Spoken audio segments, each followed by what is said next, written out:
Hello friends, welcome to கில்லி கிரிஷ். கூடிய விரைவில் ஆசிரியர் தகுதி தேர்வு தாள் 1 மற்றும் 2க்கான தேர்வு விரைவில் வரப்போகுது. ஹால் டிக்கெட்லாம் வந்தாச்சு நம்மளுக்கு. இந்த ஆசிரியர் தகுதி தேர்வை எழுத இருக்கக்கூடிய ஆசிரியர் பெருமக்கள் அனைவருக்கும் என்னோட மனமார்ந்த வாழ்த்துக்களை முதல்ல தெரிவிச்சுக்கிறேன். ஹால் டிக்கெட் வர்றதுக்கு வரையிலும் ஒன்றும் தெரியலை. ஹால் டிக்கெட் வந்ததுக்கு அப்புறமா மனசில் லேசாக பதட்டம் வருது அப்படின்னு சொல்லக்கூடிய ஆசிரியர் நண்பர்கள் நிறைய பேரை பார்க்குறேன் நான். எந்த வகையிலும் நமக்கு பதட்டம் தேவையே இல்லை. மேக்சிமம் எல்லா பேருமே 45 வயசுக்கு மேலே உள்ளவங்க தான் பரீட்சை எழுதுகிறோம். அதில் ஒரு 50 வயசில் தேர்வு எழுதுறதுங்கிறது நமக்கு சவாலாக கூட தோணலாம். ஆனால் நாம் டீச்சர்ஸாக ஏற்கனவே ஆயிரக்கணக்கான மாணவர்களுக்கு பாடம் சொல்லி கொடுத்துருக்கோம். ஆயிரக்கணக்கான பாடங்களையும் நாம் சொல்லி கொடுத்துருக்கோம். மாணவர்களை தேர்வுக்கு தயார்படுத்தியிருக்கிறோம். இப்போ நம்ம தயாராகிறது ஒன்றும் பெரிய விஷயம் இல்லை. நம்மளோட அனுபவம் அப்படிங்கிறது நமக்கு நிச்சயமாக மிகப்பெரிய பலமாக இருக்கும். அதை நம்புவோம். நம்மளுக்கு தேவை அமைதியாக திட்டமிடணும், தன்னம்பிக்கையோடு இருக்கணும், பொறுமையாக விடாமுயற்சியோடு நம்மளோட தேர்வை அணுகணும். நம்மளோட ஃப்ரெண்ட்ஸ், நம்ம கூட ஒர்க் பண்ணுற டீச்சர்ஸ் இவங்கெல்லாம் அவ்வளோ படிச்சிட்டாங்க, ரெடி ஆகிட்டாங்க அப்படின்னு அவங்களோட நம்மளை ஒப்பிடவே வேண்டியதில்லை. அதே போல் தேர்வு ரொம்ப கஷ்டமாக இருக்கும் அப்படிங்கிற மாதிரி பேச்சுக்கள் இருந்துச்சுன்னா அதை நீங்கள் உங்களோட மைண்டுக்குள்ளேயே ஏற்றிக்கிற வேண்டாம். இந்த மாதிரியான எண்ணங்கள்லாம் நமக்கு மன அழுத்தத்தை அதிகரிக்கும். அதனால் அதிலிருந்து விலகியே இருப்போம். நம்மளோட மாணவர்கள் வெற்றி பெற வழி நடத்தினவங்க நம்ம தான் அப்படிங்கிற தன்னம்பிக்கையோடு இருப்போம். நம்மளும் கண்டிப்பாக வெற்றி பெறுவோம். இளம் தேர்வர்களோட நம்மளை கண்டிப்பாக கம்பேர் பண்ணவே கூடாது. நம்ம அவங்கள விட எல்லா வகையிலும் பண்பட்டவங்க. தேர்வு எழுத போகிற அனைத்து ஆசிரியர்களும் முதல்ல கவனிக்க வேண்டியது நேர மேலாண்மை தான். நேர மேலாண்மைங்கிறது ரொம்ப அவசியம். மொத்தம் நம்மளுக்கு 3 மணி நேரம், அதாவது 180 நிமிஷம். இந்த 180 நிமிஷத்துக்குள்ளே நாம் 150 கொஷின்ஸை ரீட் பண்ணி அதுக்கான சரியான ஆன்சர்ஸை கண்டுபிடிச்சி நம்ம ஷேர் பண்ணணும். அதனால் டைம் மேனேஜ்மெண்ட் ரொம்ப அவசியம். அதை கவனத்தில் வச்சுக்கோங்க. முதல்ல நமக்கு சரியான விடை தெரிஞ்ச கேள்விகளுக்கு கரெக்டான நம்பர் பார்த்து ஷேர் பண்ணிடணும். அதுக்கு அறிவியல் மற்றும் சமூக அறிவியல் எடுத்துக்கலாம். ஏன்னா அது வினா விடை கொஞ்சம் எளிதாக இருக்கும். நம்ம அதனால் சீக்கிரம் டக்குன்னு ஆன்சர் பண்ணுறதுக்கு ஈஸியாக இருக்கும். அதுக்கப்புறம் நமக்கு நல்லா தெரிஞ்ச தமிழ், அதுக்கடுத்து ஆங்கிலம், அதுக்கடுத்து கணக்கு, கடைசியாக சைக்காலஜி வச்சுக்கலாம். சில பேருக்கு சைக்காலஜி ஃபிங்கர் டிப்பில் இருக்கும் அப்படின்னா அவங்க அதை ஃபஸ்ட்டாக வச்சுக்கிட்டு அதை அப்படியே எழுதிட்டு வந்தோம்னா நம்மளுக்கு தேவையான மார்க் நமக்கு கிடைக்கிறதுக்கான வாய்ப்புகள் மிக அதிகம். ஒரு சப்ஜெக்ட்டுக்கு 30 மார்க் அப்படிங்கிறதுனால நமக்கு எது ஈஸியான சப்ஜெக்டோ அதை ஃபஸ்ட்டில் எடுத்து அதுக்குரியதுக்கு நம்ம ஷேர் பண்ணிட்டோம்னா நமக்கு 30 மார்க் கன்ஃபார்ம் ஆயிரும். நம்ம அதுக்கடுத்து எது ஈஸியான சப்ஜெக்டோ அதை எடுக்கணும். அப்படி எடுத்து நம்ம செய்யும்போது மதிப்பெண்களை பெறுறதுக்கு எளிதாக இருக்கும். அதே போல் அவசரப்படாமல் கொஷினை நல்லா படிக்கணும். கொஷினில் ட்விஸ்ட் வச்சு தான் கேட்பாங்க சில கொஷின்ஸு. இப்போ எக்ஸாம்பிளுக்கு இதில் எது ஆகு பெயர் இல்லை அப்படின்னு ஒரு கொஷின் கொடுத்தாங்கன்னா அதில் 3 பேர் ஆகு பெயராகவும் 1 மட்டும் ஆகு பெயர் இல்லாத சொல்லாமல் இருக்கும். நம்ம ஆகு பெயர்னு தலைப்பு கொஷினை பார்த்த உடனே டப்புன்னு ஆகு பெயருக்குரிய விடையை எழுதிடுவோம். அது தப்பாக போயிடும். அதனால் கொஷினை புரிஞ்சு நல்லா நிதானமாக படித்து ஆன்சரை அதுக்குரியதில் கரெக்டாக ஷேர் பண்ணணும். சில வினாக்களுக்கு பார்த்தோம்னாக்க நமக்கு விடை தெரியாமல் இருக்கும்.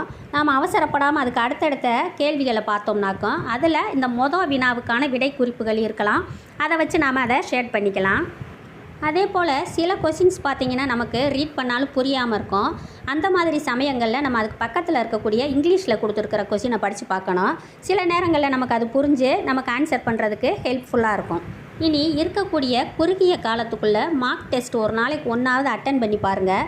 அப்போ தான் நமக்கு அந்த டைம் மேனேஜ்மெண்ட்டுங்கிறது கரெக்டாக வரும். வீட்டில் நமக்குன்னு ஒரு படிப்பு நேரத்தை உருவாக்கிக்கிட்டு ஒரு அமைதியான இடத்துல உட்காந்து யாரோட டிஸ்டர்பன்ஸும் இல்லாமல் படிங்க. ஏதாவது டவுட்ஸ் வந்துச்சுனாக்கோ சக ஆசிரியர்களோட கலந்துரையாடி உங்களோட டவுட்ஸை கிளியர் பண்ணிக்கோங்க. ஐயா நமக்கு இது தெரியலையே, கேட்டால் யாராவது ஏதாவது நினைப்பாங்களோ அப்படிங்கிற சங்கட்டமே நம்ம படக்கூடாது. தமிழ் பாடத்தை பொறுத்த வரையிலும் இலக்கணம், பிழை திருத்தம், பொறுத்துக, பழமொழி, செய்யுளோட ஆசிரியர்கள் இவங்களையெல்லாம் திரும்ப பாருங்கள். கணக்குக்கு கூட்டல், கழித்தல், பெருக்கல், வகுத்தல், பின்னம், சதவீதம், அளவீடு போன்ற அடிப்படை தலைப்புகளில் நல்லா கவனம் செலுத்துங்க. கஷ்டமான கேள்விகளை டயத்தை வேஸ்ட் பண்ணுறதை விட்டுட்டு ஈஸியான கொஷின்ஸ், ஒரு மிடிலாக இருக்கக்கூடிய கொஷின்ஸுக்கு ஃபஸ்ட்டு நாம் ஆன்சர் பண்ணிடணும். டெட் 1 பேப்பர் எழுதுகிறவங்க 6th to 8th போர்ஷன்ஸில் இனிமேல் கான்சென்ட்ரேட் பண்ணுறதை விட்டுருங்க. ஏன்னா அதுலேருந்து வரப்போகிறது ஒரு சப்ஜெக்ட்டுக்கு 2 அல்லது 3 கொஷின்ஸ் 3 மார்க்குக்கு தான் வரும். நாம் அதில் கவனம் செலுத்திட்டு மேக்ஸிமம் மார்க்ஸ் வரக்கூடிய நம்மளோட போர்ஷன்ஸை விட்டுறக்கூடாது. அதனால் இதில் கவனம் செலுத்துங்க.